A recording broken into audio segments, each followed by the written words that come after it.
This is Women Road Warriors with Shelley Johnson and Kathy Tuccaro. From the corporate office to the cab of a truck, they're here to inspire and empower women in all professions. So gear down, sit back, and enjoy.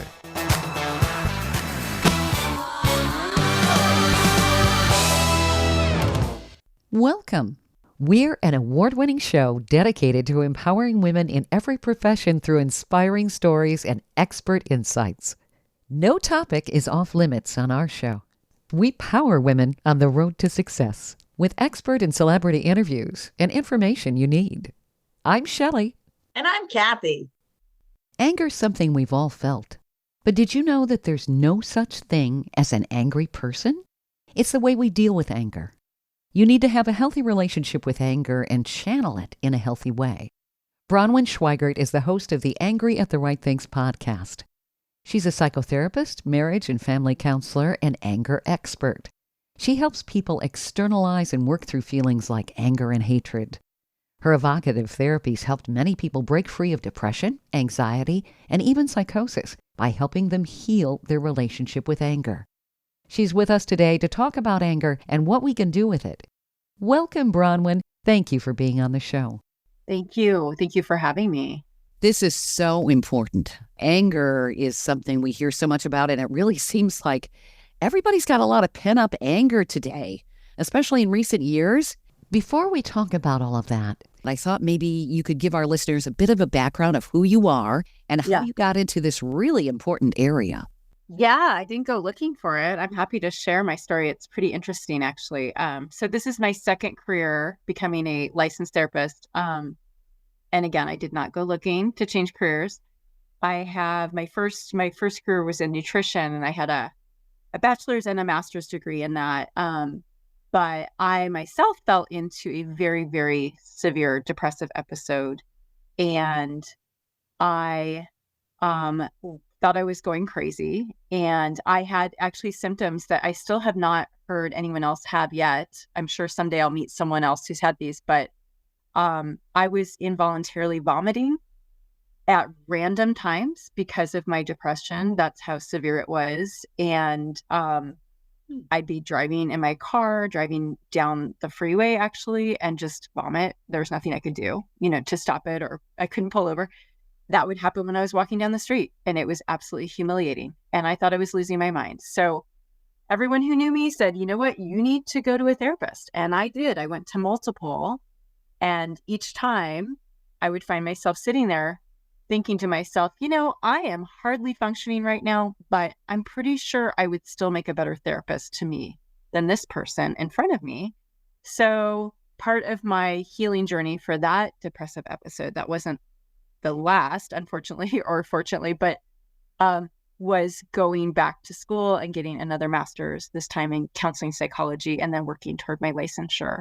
And I learned so much. I mean, as you guys know, school just kind of gives you maybe some basic paradigms, some basic, understandings, theoretical knowledge, but real life is kind of how I learned all this. And one of the things I learned in retrospect about we'll say I had like 3 severe depressive episodes. That was the first over a 10-year span, was that every single one of them was due to suppressed anger. And I didn't know that at the time, but in retrospect, I can see that as clear as day. I wish I did know that at the time. And when I say anger, we're not talking about someone who cuts you off on the freeway, because you don't know them. You don't have an expectation on them like you do a spouse or a friend or even a boss. And so that first depressive episode for me was my own feelings of betrayal. So anger, but really we're talking about betrayal, feelings of betrayal. Mm-hmm. And that one was at my husband, Steve, because we had just uprooted and moved. And I just felt so alone at that time. And I was, sinking into this depression.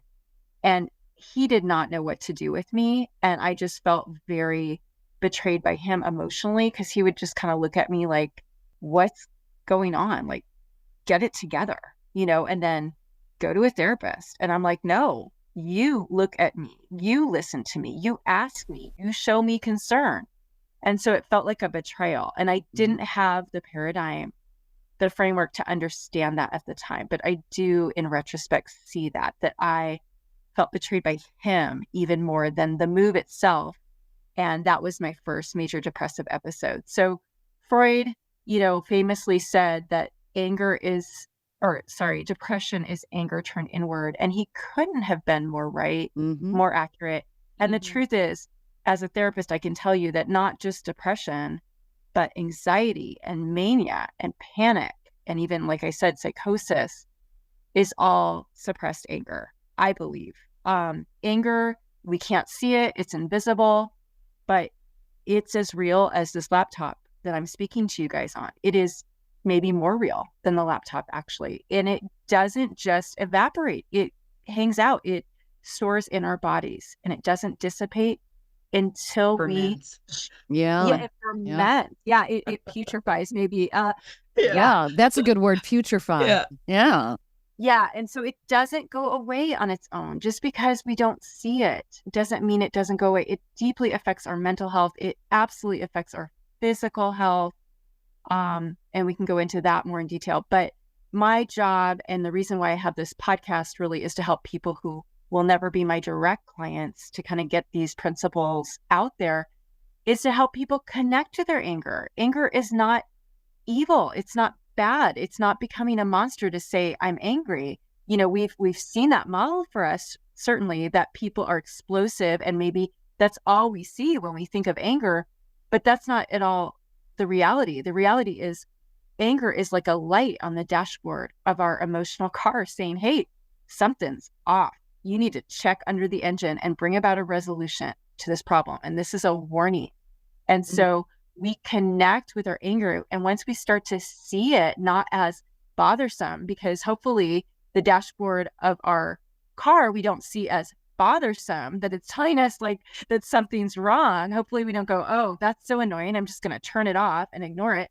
So if we can see it, if we can view anger as something that is there to inform us, to give us understanding and wisdom, and to heed and to connect to our anger, and just starting with saying, you know what, it's okay for me to feel angry right now. Of course it's okay. This is kind of objectively wrong. So I'm valid. This is a valid feeling. And I don't have to explode and become a monster, but I can at least acknowledge and validate my own anger.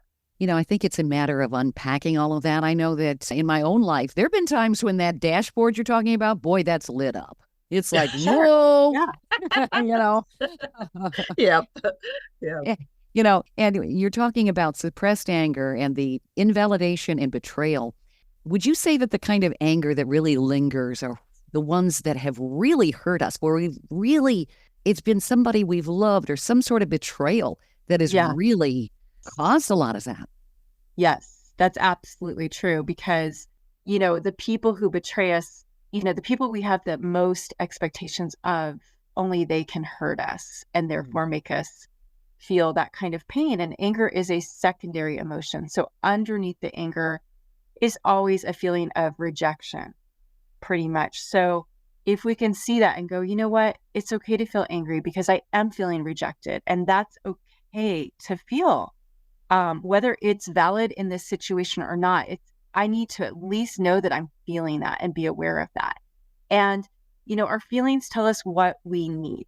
So that's a big principle that I teach all my clients. Our feelings tell us what we need. So now that I know what I need and what I expect from my husband, and now I'm more aware of that, I can say, hey, Steve, you know what? I'm really struggling right now, and I'm feeling really alone. And on top of my loneliness, I feel like you're just kind of 1,000 miles away, and it's like even more lonely. And I really need you just to look me in the eyes and say, you know what, Bronwyn, I see how much you're hurting, and it hurts me to witness that. And I just want you to know that I see you. And what can I do? Tell me what you need from me right now. I think we all look for validation and empathy, and we don't always get that. Yeah. And that can create anger. Do you think Yes. that sometimes people will go with the anger emotion because they feel more empowered by it? Because if you're sad, you feel vulnerable. If you're Mhm. hurt, you feel vulnerable. Whereas Yeah. anger is a more visceral emotion.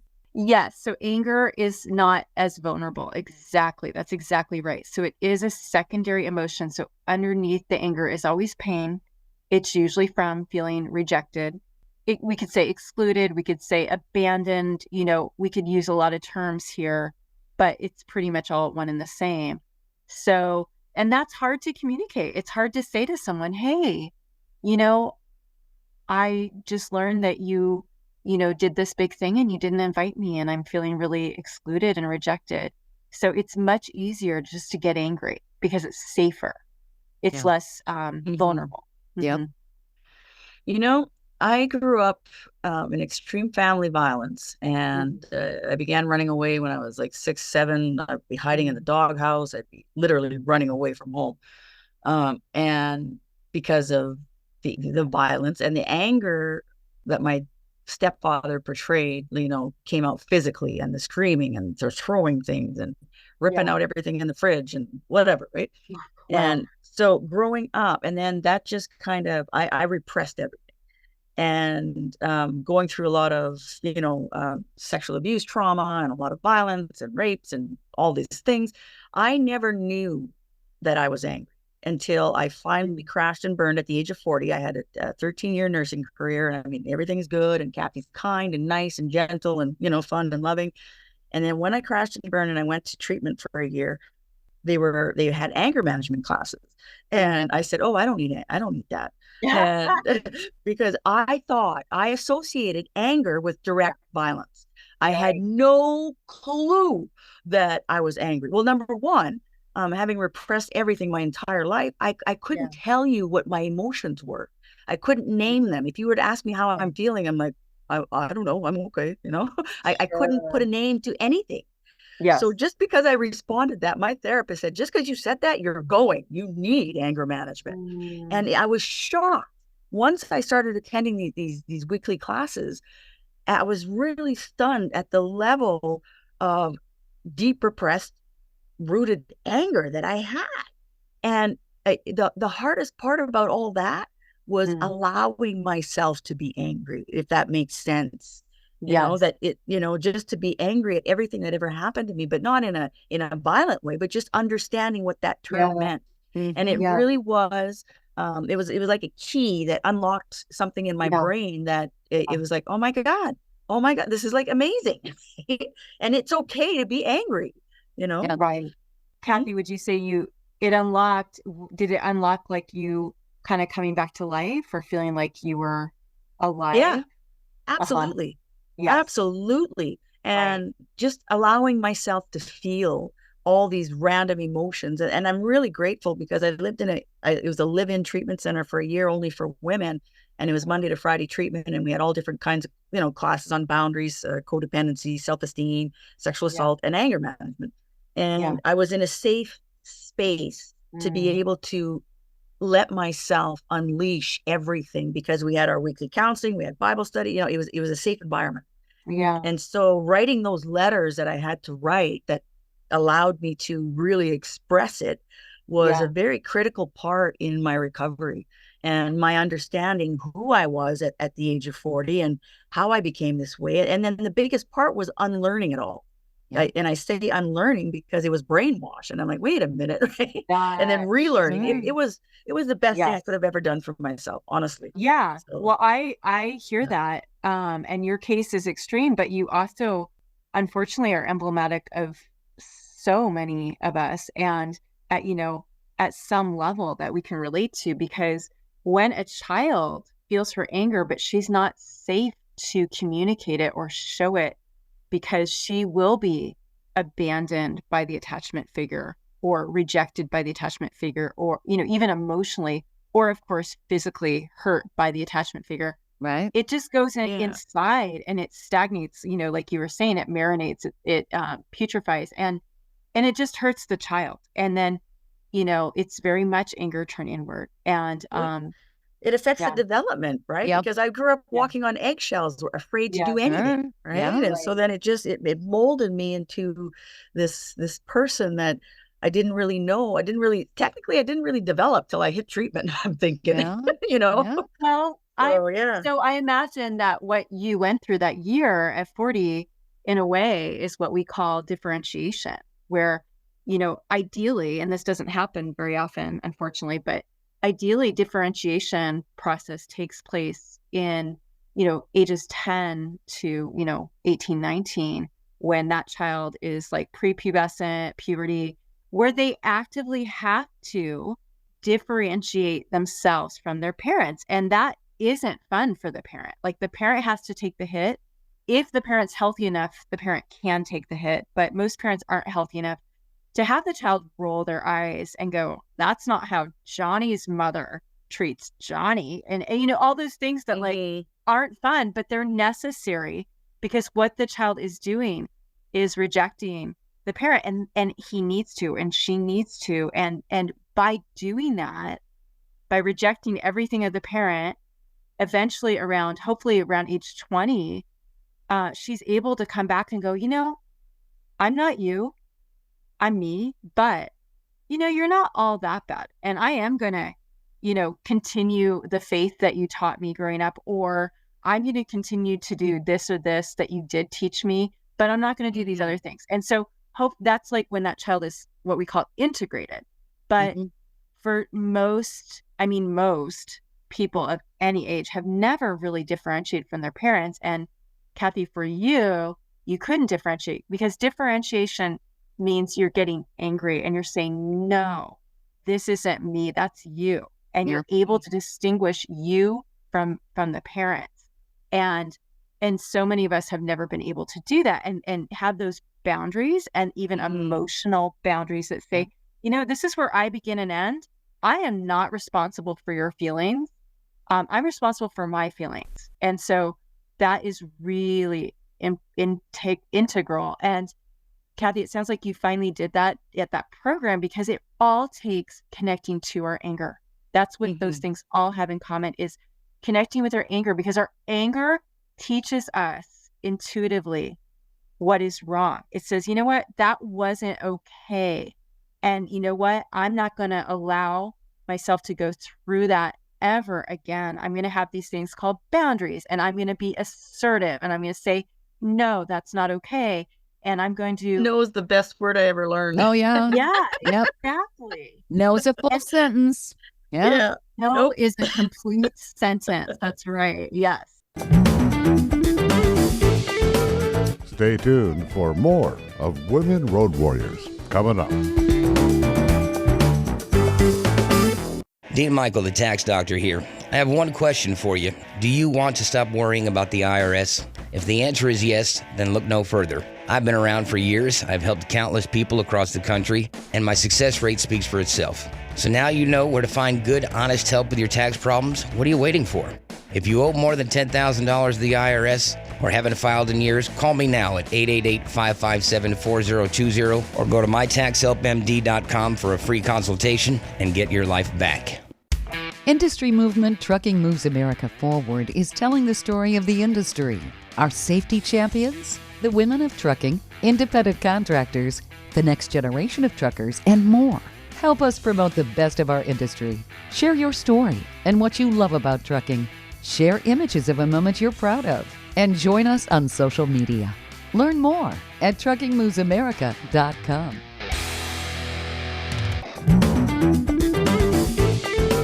Welcome back to Women Road Warriors with Shelley Johnson and Kathy Tuccaro.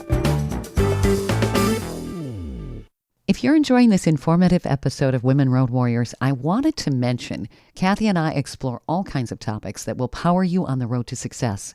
We feature a lot of expert interviews. Plus, we feature celebrities and women who've been trailblazers.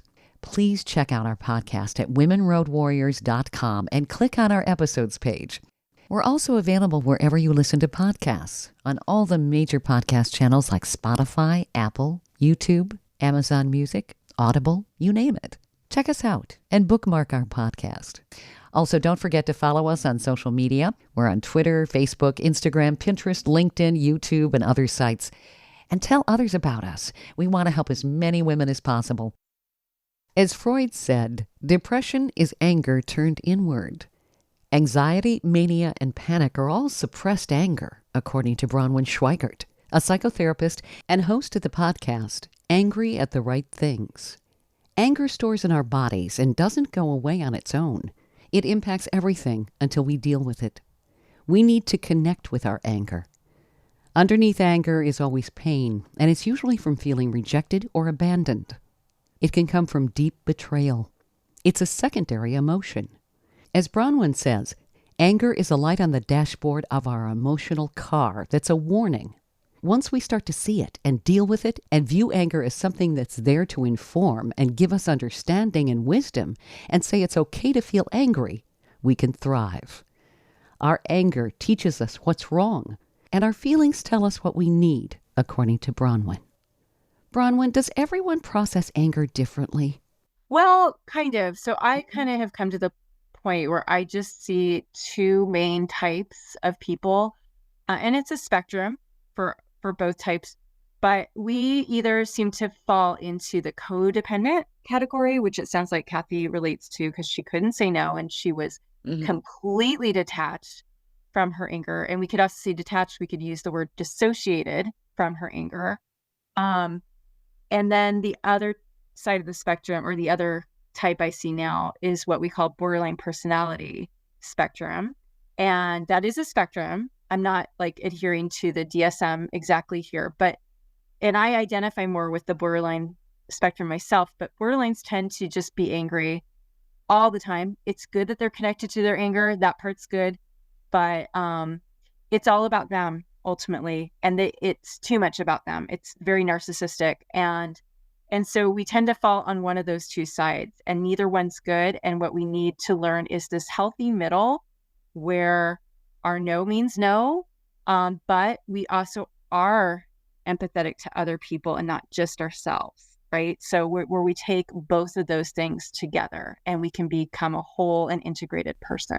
Would you say when somebody has the repressed anger, maybe they aren't aware that they have a depression or various other emotions, they encounter what, well, you've heard the phrase, the straw that broke the camel's back. And all of a sudden they just blow up and they're mad at anything and everybody.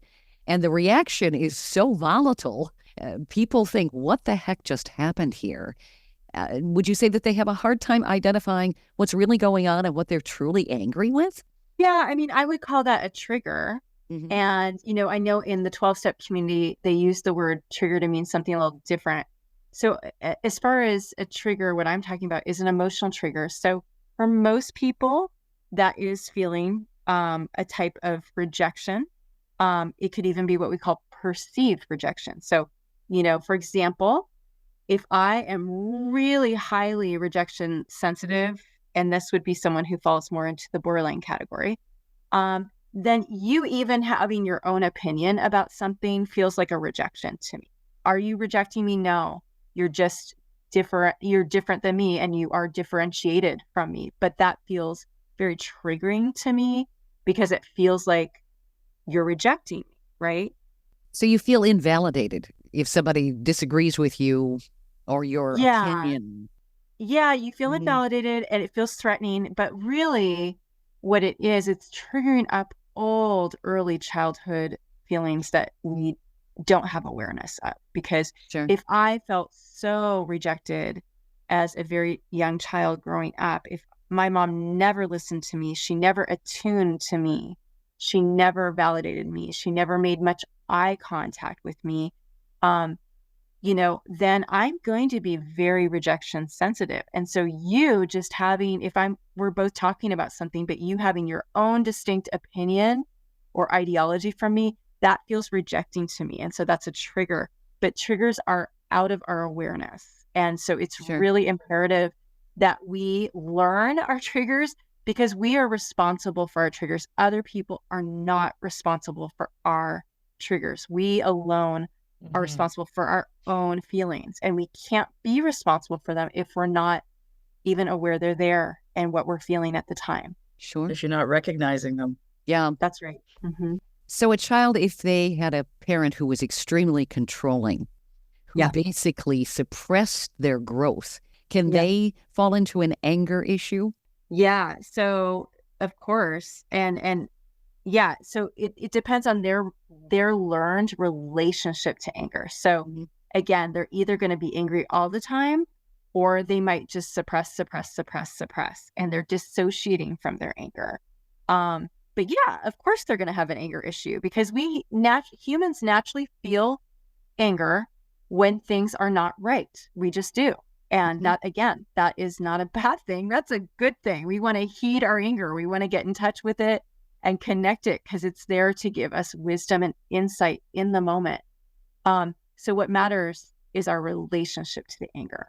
And so a child who is chronically disassociated from her anger because she only witnessed her father's explosiveness, because anger for her feels threatening because her mom gives her the silent treatment. She learned that as a toddler, and all these things. So she is not connecting to her anger. But yeah, she's still going to feel the anger. She's just not going to be aware of her feeling that. What causes a child to have a temper tantrum? You'll see that with little ones quite often. I know I had some when I was little. Well, I'm all for the little children having them. It's the adults that have them that, I'm having the problem with. And I've seen that too. Yeah. Yeah. Well, and adults have them in all kinds of ways, because some of them just do the silent treatment to you. Some of them just explode. Some of them are passive aggressive. There's all kinds of temper tantrums that adults have that they mask in different ways. But what's behind both the toddler and the adult toddler who have the temper tantrums is they are banking on you feeling responsible for their feelings. So once a little toddler, a child learns, you know what, little Shelley, I know you're angry because mommy is no longer going to give you a cookie. She's going to, have a new policy around that. Once little Shelley learns, okay, well, mommy is sticking to what she's telling me, her new policy, and these temper tantrums aren't working on her to get her to feel responsible for my feelings, and they're not doing their magic, then she's going to stop. And it's the same with an adult who's throwing a temper tantrum. If you say to that adult, whether it's your parent or, your spouse or someone if you just say to yourself, actually, while they're throwing their, quote, temper tantrum, if you say, you know what, I'm realizing I am not responsible for this person's feelings. Wow. So they're wanting me to feel responsible for their feelings, but I'm actually not, because that's actually an invisible cosmic boundary that I am only responsible for my feelings, and only they are actually responsible for their feelings, not me. And, I could feel responsible for their feelings. And I always tell my clients, you can believe you're responsible for other people's feelings, and you can try, and you will die trying, but it's actually not possible. Right. So it's really good if we all adhere to this universal boundary, like, hey, buddy, your feelings belong to you. I see how stressed you are, but if you really want me to attune to you in some way or change things up, you're going to have to grow up and learn to use your words. And when you use your words, I will listen and I will take into consideration what you're wanting me to do, but I won't be manipulated right now. And it's interesting how many people you can run into that do that, and they can't be the adult in the room. They can't talk in a logical fashion and use their words. They take everything as an attack. And you sit back going, am I dealing with an 8-year-old here? What is going on? You're dealing with a 2-year-old. Right okay. Not an 8-year-old. Right. You're throwing 8-year-olds under the bus right now. Okay. Yeah. I mean, somebody can be a complete adult, extremely intelligent, and then they just basically lapse into some sort of, I want to say a narcissistic temper tantrum. It almost looks like. It is. It's absolutely narcissistic temper tantrum. And if you can learn just to look them in the eye and like wait it out, like kind of, and you don't have to say a thing, but your face communicates, you can explode all you want. It's not going to change anything. Your face does the talking for you. Your eyes do the talking. And And then when they're done, you're like, okay, so was there something you really want to tell me or no? Because I don't read between the lines. That's not my job. Your job is to use your words. And if you're not going to use your words, I guess we're done here. Yeah, because a lot of times the words they use are attacking. They want to attack and pass blame. Right. And that's called gaslighting. Mm-hmm. And it's also, are you familiar with Darvo? What Darvo is? No, not Darvo, actually, but I've never heard that. no. Yeah, I learned it recently. I love Darvo. So it stands for deny, attack, reverse, victim, and offender. So an example of it is, and this is kind of like a Hollywood trope.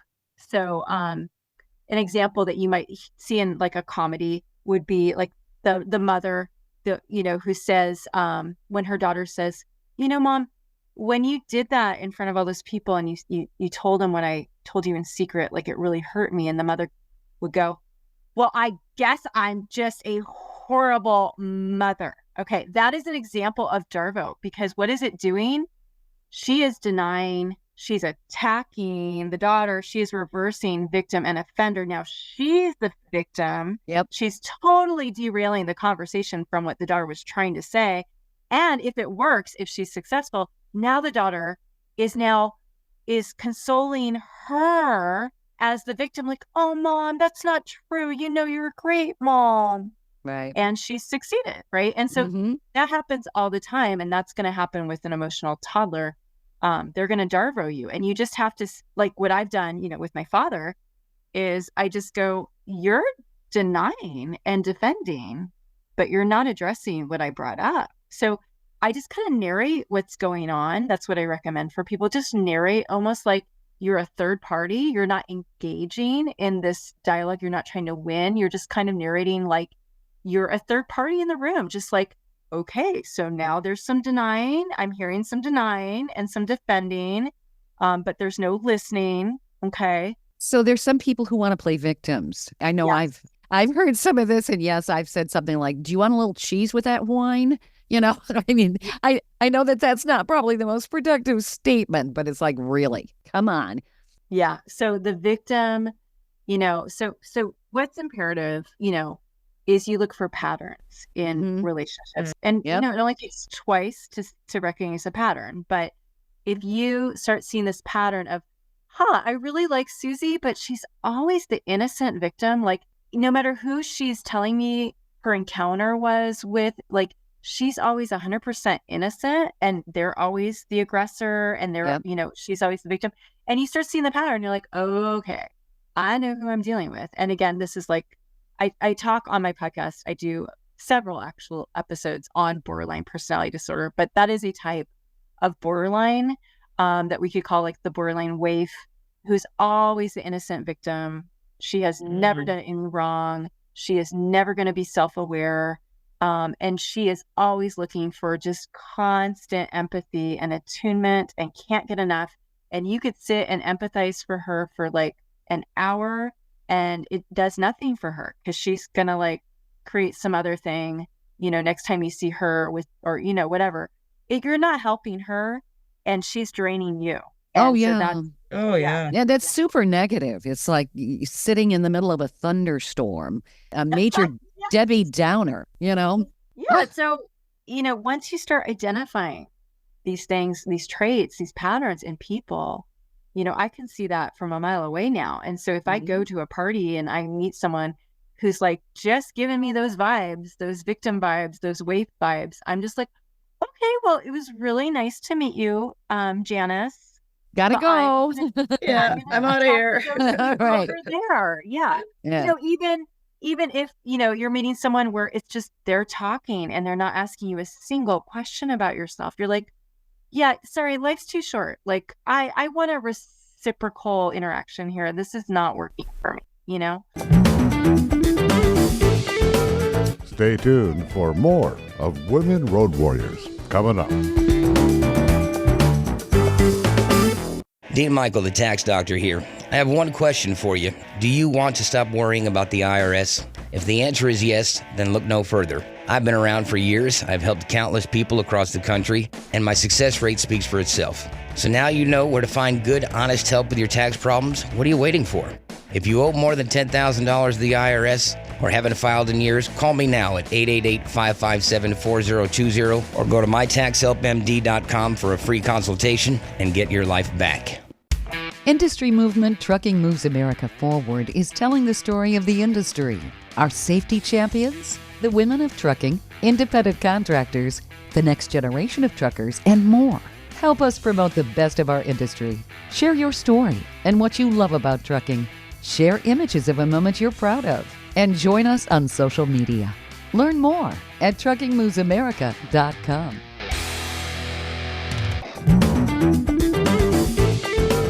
Welcome back to Women Road Warriors with Shelley Johnson and Kathy Tuccaro. There are two types of people and how they deal with anger. Codependents who are disassociated from their anger, and the borderline personality spectrum who tend to just be angry all the time. This is according to anger expert and psychotherapist Bronwyn Schweigerdt. We tend to fall on one of those two extremes when we actually need to achieve a happy middle and be empathetic to other people and not always about ourselves. Anger often is the source of rejection and brings up early childhood memories. People with chronic anger can be rejection sensitive. It's imperative for us to learn our triggers.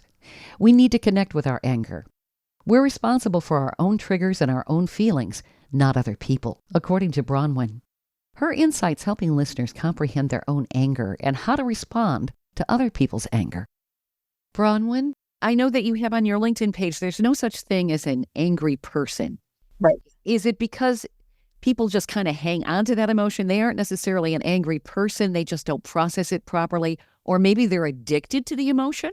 Yeah, exactly. So it's their relationship. It's our relationship to anger. So I don't like saying angry person because we all have anger. Mm-hmm. So what does that mean, an angry person? Well, every single human on the planet has anger. So that's like saying, you're not a breathing person. We all have anger, and it's not shameful. It's not bad. We don't all have a healthy relationship to our anger. So again, the more explosive people are the ones who get termed as angry people, but then the rest of us all have anger too. So it's really like, that person has an unhealthy relationship to their anger. And often, like, Kathy was referring to herself, she had a dysfunctional relationship with her anger, but didn't identify as an angry person. So I don't like that term because it just creates a lot of confusion. And it's a label. It's not a good one, for sure. Now, there are some people who will say, gee, you need to go to an anger management class. Is that true in all cases? Are there times when anger's justified? I mean, some of us just really want to blow up sometimes and have to bite our tongues. Yeah, so I don't like anger management. It sounds like Kathy had a good experience with her anger management groups, but in general, I don't like anger management because to me, it's just managing the symptoms instead of getting to the root. Okay. And so if I learn, I have a trigger of feeling rejected by people, and, and I do. And, if I learn, okay, where does that trigger show up for me? Well, it shows up when my husband, when I'm talking and he looks away. Okay, that totally shows, I'm just being real. That does show up for me. And I learned, okay, is he really not listening, or is that just that my perceived rejection? Is it real, or is it just in my head? Because it is my trigger. I know that much. Well, he actually does really well listening when he looks around and looks back at me. It's not like he's looking away the whole time. And I realized, you know what? I need to be responsible for this trigger because it's showing up with him, but he is listening. And so I need to just reassure myself when I'm talking to him and when he's looking elsewhere, he is listening, Bronwyn. I mean, that said, he's not looking at his phone. I'm not talking about that. That would be like really rude. But, he's just looking around, and I realized that's just him. I love direct eye contact. That's my thing, but I know he is listening. So I don't need to get angry. So really it's knowing ourselves, knowing our triggers when they show up, learning when it's on us to kind of reassure ourselves that we're not being rejected in that situation. And when we actually are, and if I actually am feeling excluded or rejected by someone, then I'm going to, heed my anger in a way where I'm going to say, hey, that was really hurtful and I don't know what to take of this. It just really hurt. So I'm going to confront that person in that way. I think sometimes, though, we do encounter people who have zero empathy. They cannot put themselves in somebody else's shoes. They invalidate on a regular basis. That's going to create anger. How do we cope with that when the other person is just a hopeless hack that doesn't care? Right. Well, yeah, no, that's a great question. And my answer would be big boundary, big, as in big boundary. And that's what I had to do with my own father. I haven't spoken to him in a year now. And, it's sad. He's 83. He's newly widowed. And yet, I didn't even speak with him on the phone because that would be completely unproductive because he would hang up on me or yell at me. And neither one of those is I'm going to tolerate. So I had to write just a big email and just say, here's the thing. If you want to have me in your life, you're accusing me right now of estranging myself from you. But the truth is you're estranging yourself from me, because if you want to be in my life, you cannot yell at me. You cannot gaslight me. You have no empathy. It's all about you. And if you want to be in my life, I need a big fat apology. And I need evidence that you are willing to be a safe person. And I have neither.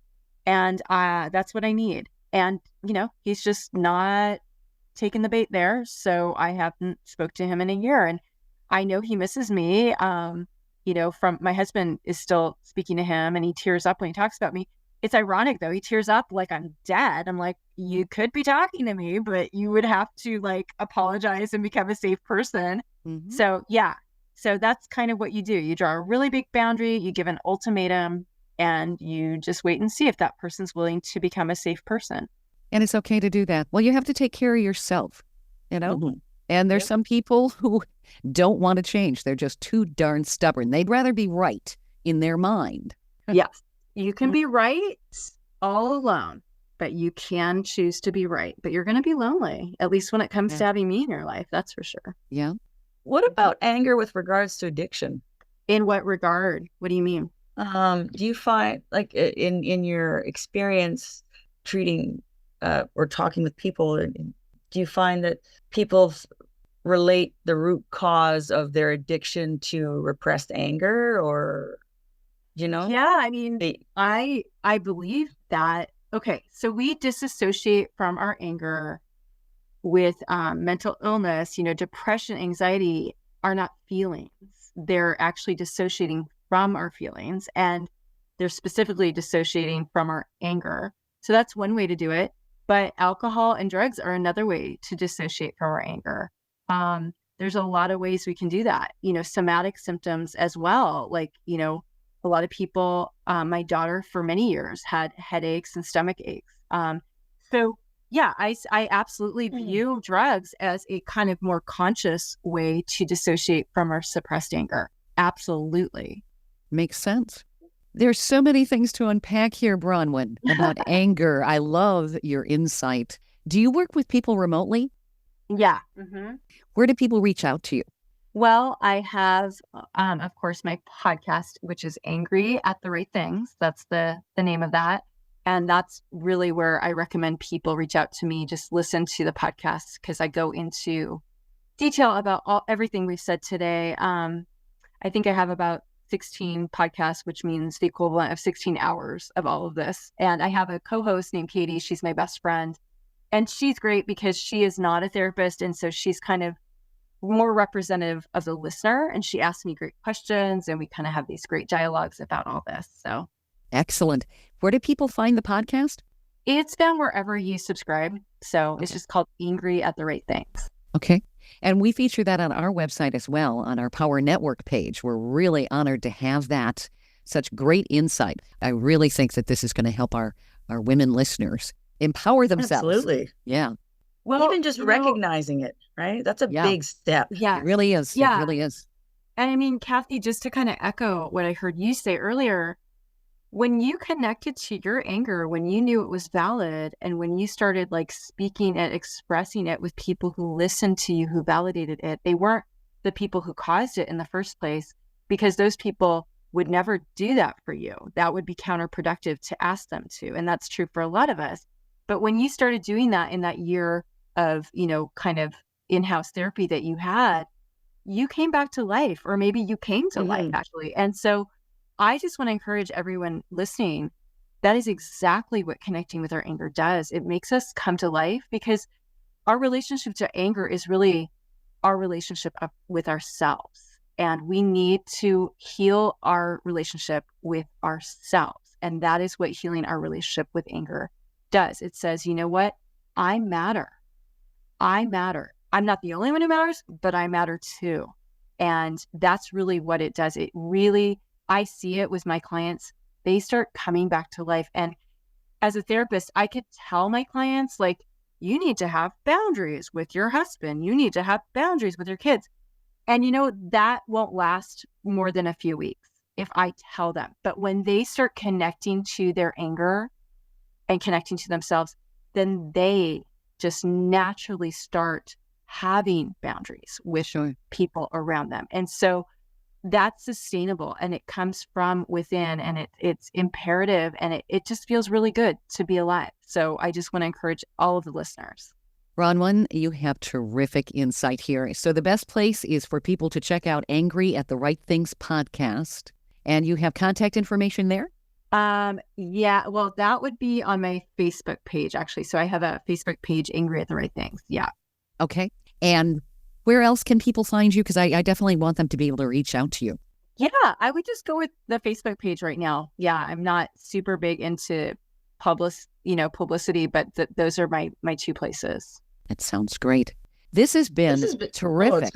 It's been absolutely great, and it's something that a lot of people don't like talking about, or that you don't really hear much about. So this has been fabulous, and I'm pretty sure there's going to be a lot of women doing some self-reflection and thinking, "Wait a minute, wait a minute, I've been angry all this time. What the heck?" That's right, and it's okay to deal with your anger, and it's okay to acknowledge, I'm angry, I'm mad as hell, and I won't take it anymore, right? It's so okay. And, for those of us who are religious, I mean, Jesus got angry. Come on. He wasn't violent with humans, but he overturned some tables, didn't he? So yes, he did. Yeah, there's nothing evil about, seeking accountability and expressing our anger in healthy, safe ways. Well said. Thank you, Bronwyn, for being on the show.